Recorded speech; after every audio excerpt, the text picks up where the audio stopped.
So we are talking about experimental and theoretical probability.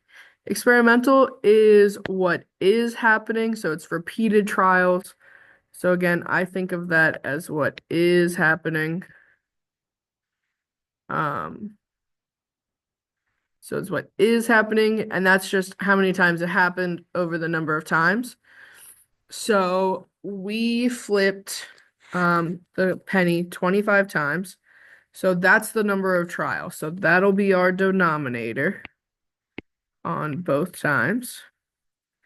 And then find the experimental probability. So this is what is happening. Flipping heads, well, heads is here, and we flipped it 6 times. Flipping tails is here, and that happened 19 times. So 19 over 25.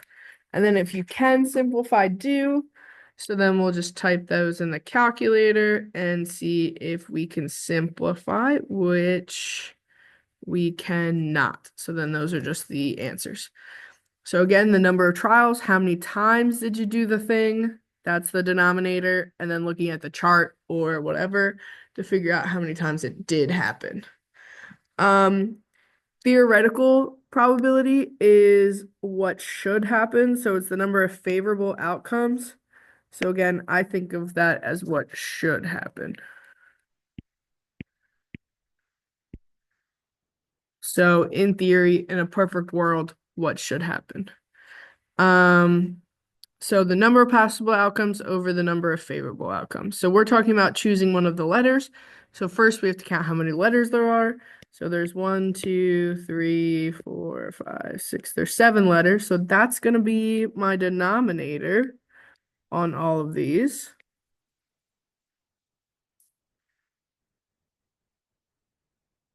And then choosing a vowel. So how many of these that we see are vowels?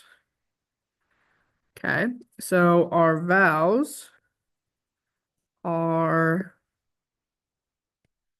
which ones? This is a vowel, that's a vowel, and that's a vowel. So how many of them are vowels? 3 of them are vowels.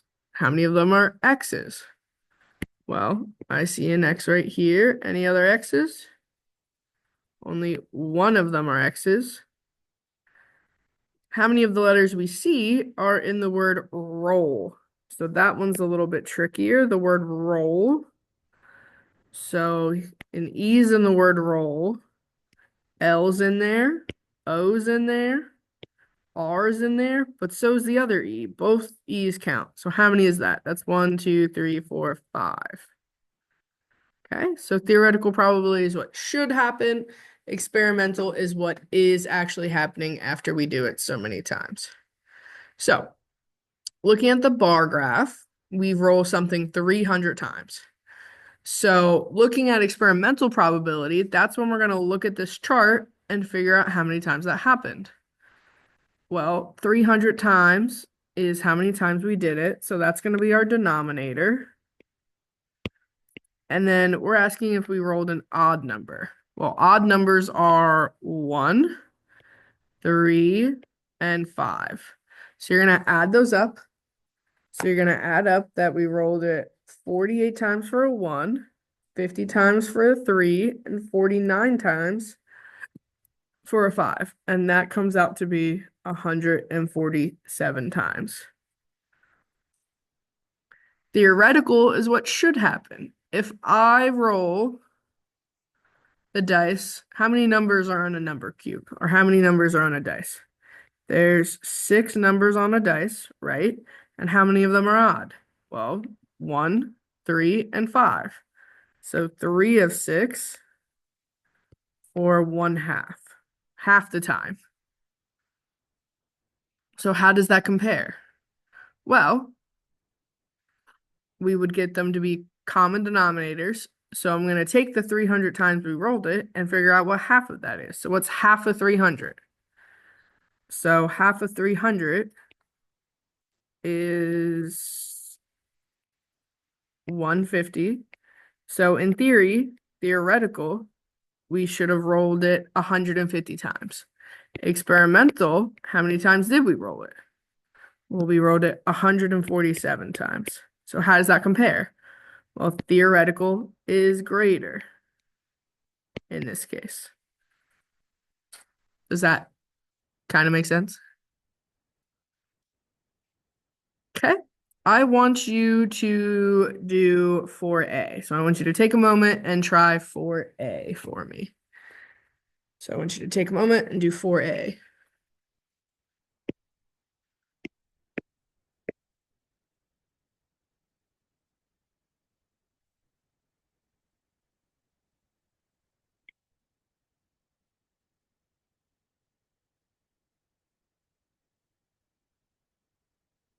So hopefully for 4A, you know that we did it 30 times. So that's our denominator.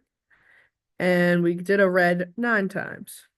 Now I know I can simplify that. So 9 over 30 is 3/10. So hopefully you got 3/10. Then we're going to use this answer and predict how many red marbles should be in the whole bag.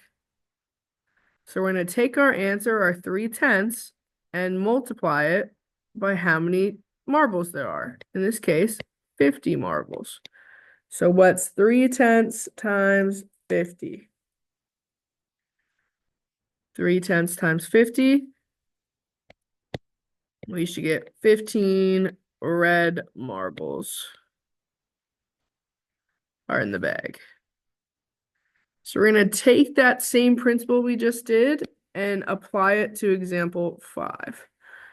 So we know that there's 200 pairs, and of those 200, 5 are defective. So we're going to write a fraction. So 5 out of 200 are defective. If we have a shipment of 5,000, how many should be effective? So we're going to multiply that by our shipment number. So do 5 over 200 times 5,000. And how many genes do we expect to be defective?